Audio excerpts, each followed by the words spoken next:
और फिर अपराध की बात कर रहे हो, ठोको नीति चल रही है, जिसको चाहो उसको ठोक दो। सरकार और कानून व्यवस्था की बात करोगे, महिलाओं की बात करोगे। मेरी माता जी बैठी हैं, महिलाओं पे बहुत चिंतित रहती हो।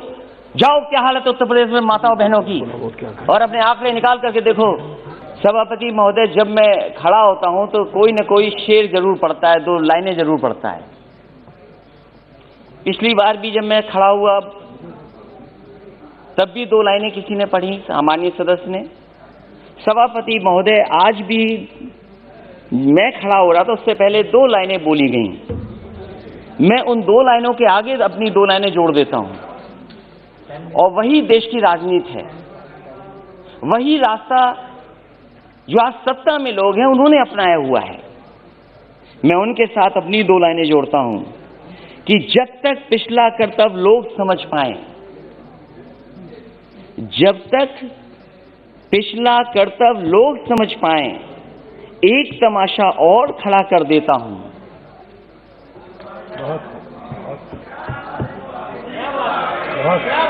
सभापति महोदय, ये जो हमारे सामने सत्ता में बैठे हैं वो समझ गए हैं, और बात मैं इसलिए भी कहता हूं, कल मैंने सुना कि एमएसपी था, एमएसपी है, एमएसपी रहेगा। ये केवल भाषण में है, जमीन पर नहीं है, किसान को नहीं मिल रहा। और अगर किसान को मिलना होता सभापति महोदय, तो दिल्ली घेर करके किसान ऐसे नहीं बैठता। और ये जो किसान बैठे हैं, मैं उनको बधाई देता हूं।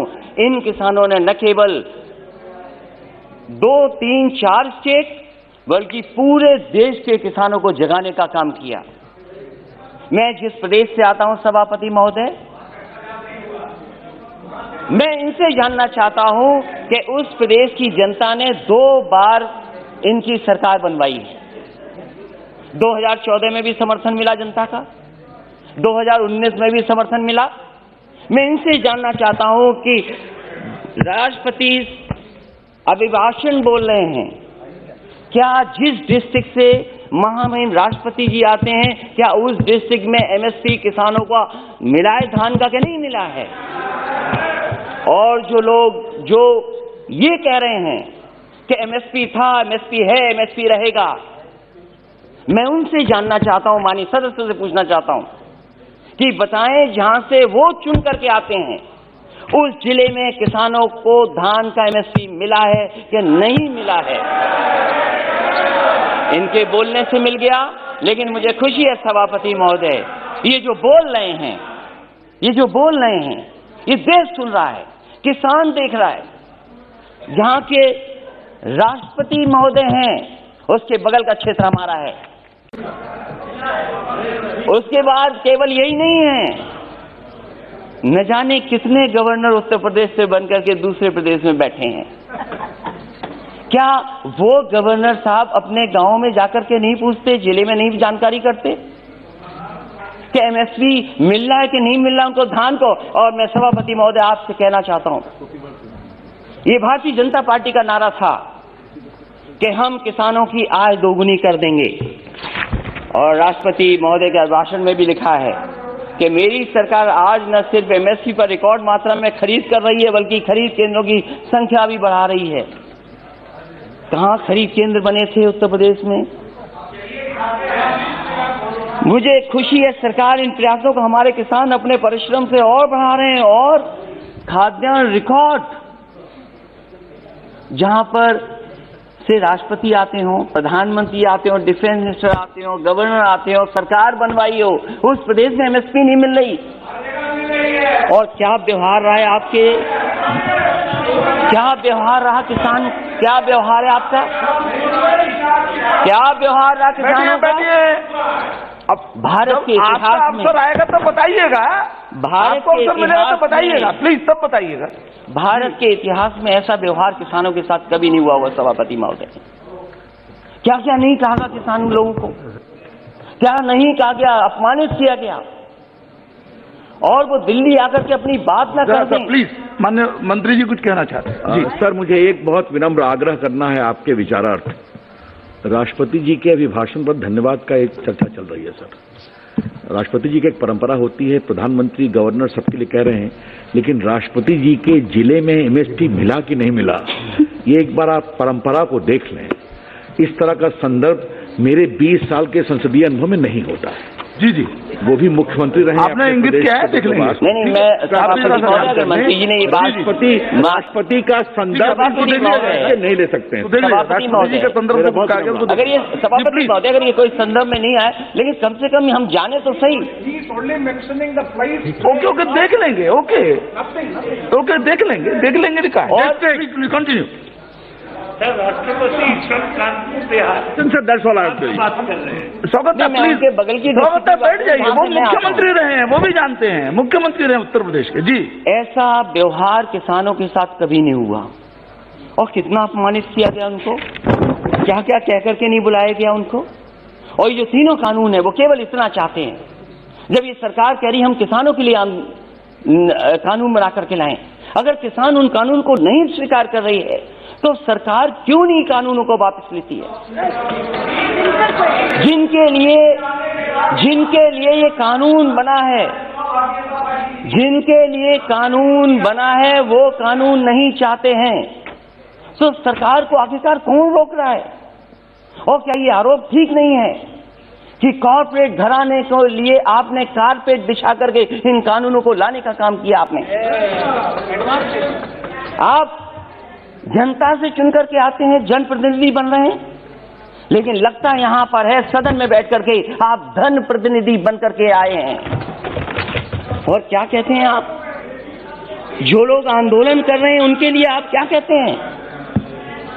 जो आंदोलन, ये देश आजाद हुआ आंदोलन से, न जाने कितने अधिकार मिले आंदोलन से। वोट डालने का महिलाओं का अधिकार आंदोलन से मिला, न जाने कितने आंदोलनों से नेता निकले बन करके। राष्ट्रपिता महात्मा गांधी देश के बने क्योंकि आंदोलन लड़े, आंदोलन में खड़े हुए, न केवल अफ्रीका, दुनिया, बल्कि भारत जैसे देश को आजादी दिलाई उन्होंने। उस आंदोलन के बारे में क्या कहा जा रहा है कि आंदोलन जीवी हैं। मैं उनको क्या कहूं, मैं उन लोगों को क्या कहूं जो लगातार चंदा लेने निकल जाते हैं, क्या वो चंदा जीवी संगठन के लोग नहीं हैं। अगर वो होते हैं जिनको आप आंदोलन जीवी बोल रहे हैं, तो आप भी तो चंदा लेने के लिए निकल पड़ते हैं, जब कहीं तब निकल जाते हैं आप। क्या आप चंदा जीवी नहीं है। और फिर आप कहते हो कि मंडी मॉडर्नाइज करेंगे, मंडी मॉडर्नाइज करेंगे, मंडी मॉडर्नाइज। अब बोलते रहिए आप। मैं सभापति महोदय मैं कहना चाहता हूं, मैंने पढ़ा कि हम मंडी को मॉडर्नाइज करेंगे, इंफ्रास्ट्रक्चर बनाएंगे। देश में सबसे बेहतरीन अगर एक्सप्रेसवे कहीं बना तो उत्तर प्रदेश में समाजवादी सरकार ने बनाया। और मैंने हमेशा कहा ये शहरों को जोड़ने के साथ साथ गांव को जोड़ता है। जहां शहरों की अर्थव्यवस्था को बेहतर करेगा, वहीं गांव की अर्थव्यवस्था को भी बेहतर बनाएगा। इसलिए उसके आसपास मैंने मंडियां बनाई। मैंने आलू की मंडी बनाई कन्नौज, फर्रुखाबाद, कानपुर देहात के आसपास के लोगों के लिए। एक मैनपुरी, इटावा और आसपास के लोगों के लिए अनाज की मंडी बनाई। अरे बाबा रामदेव जी से बहुत योगा सीखते हैं ये लोग, उन्हें भी मैंने 500 एकड़ जमीन दी एक मंडी बनाने के लिए। आम की मंडी बनाई। मैं इनसे जानना चाहता हूं, लाखों करोड़ों रुपए इन्होंने मंडियों के इंफ्रास्ट्रक्चर के लिए दिए थे, वो पैसा कहां चला गया। जितनी ईंट लगाई थी समाजवादी सरकार में, उससे आगे मंडियां नहीं बढ़ पाई, वहीं का वहीं काम रुका हुआ है। और फिर अभी प्रधानमंत्री जी गए थे। हमारा प्रदेश तो बहुत अच्छा प्रदेश है। अगर बड़ी चीज दिल्ली से बिके तो हमारे मुख्यमंत्री छोटी चीजें बेच देते हैं। समाजवादी सरकार में बना समाजवादी पूर्वांचल एक्सप्रेसवे जो बलिया गाजीपुर को जोड़ता है और आगे बिहार से लेकर के आगे लोगों को मदद करेगा। अलाइनमेंट समाजवादी सरकार का, लैंड एक्विजिशन समाजवादी सरकार की, और जो व्यवस्था दी थी मंडियों के लिए। मैं जानना चाहता हूं कि आखिरकार मंडियां क्यों नहीं बन रही उसके किनारे, क्यों नहीं मंडियां बन रही। और जहां तक मंडियां क्यों नहीं बन रही, गाजीपुर में मंडी बननी थी, आजमगढ़ में मंडी बननी थी, सुल्तानपुर मंडी बननी थी, और जहां तक अपराध की बात कर रहे हैं सभापति महोदय, देश का पहला मुख्यमंत्री होगा जिसने अपने मुकदमे वापस ले लिए। मुझे बताए कोई मुख्यमंत्री जिसने वापस लिए हो मुकदमे अपने। और फिर अपराध की बात कर रहे हो, ठोको नीति चल रही है, जिसको चाहो उसको ठोक दो।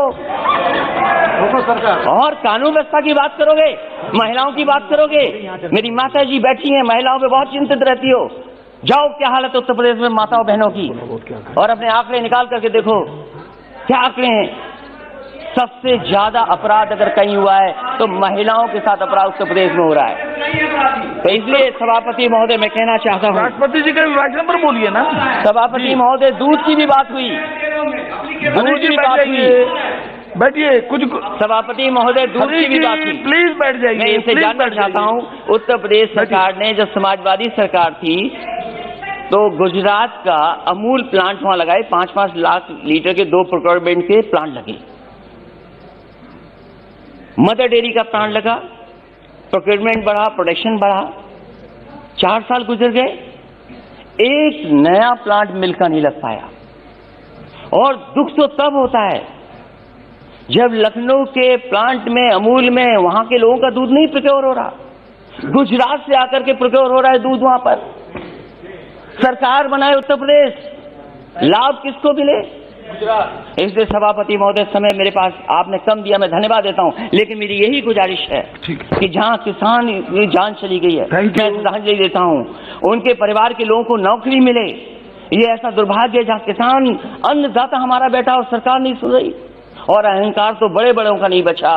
ये वो किसान हैं जो कीले उखाड़ देते हैं, पेड़ उखाड़ देते हैं, बंजर जमीन को ठीक कर देते हैं। और समय आएगा